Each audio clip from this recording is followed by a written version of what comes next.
Itsy, the clever spider. Itsy the spider looked at the world around him and sighed a big sigh. He was very clever, very wise spider, and he knew a lot about most things, but he wanted to be cleverer and wiser still. "It'll be easy," said Itsy to nobody in particular. "I'll simply gather up all the wonderful knowledge in the world, all the amazing cleverness, and all the super skills to do everything."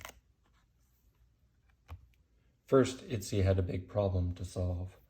"Where am I going to keep all the wisdom and cleverness when I find it?" he thought to himself.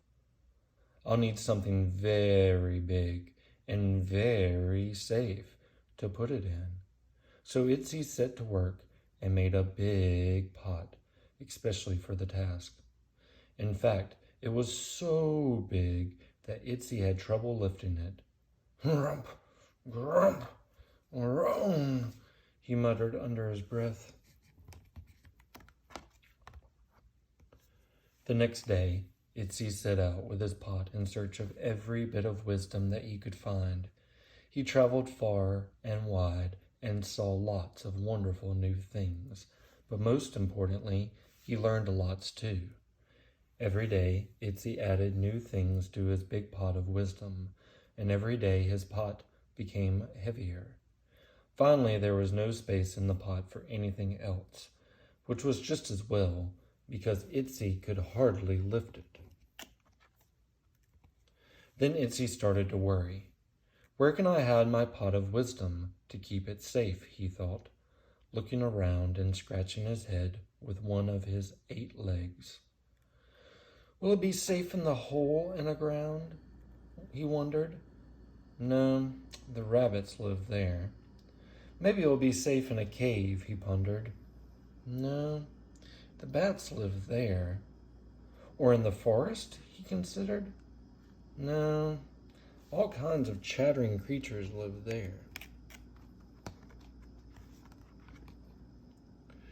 Just as Itsy was running out of ideas, he spotted a thorn tree standing all on its own. Its trunk was covered in huge spikes, and even its leaves were spiky. "Perfect," shouted Itsy in delight. Using vines to tie his big pot to his tummy, Itsy started to climb the tree very slowly. Itsy was so busy struggling with his heavy pot that he didn't notice his son Bitsy watching his every move. "What a meal he's making of it," laughed Bitsy to himself, and he was right.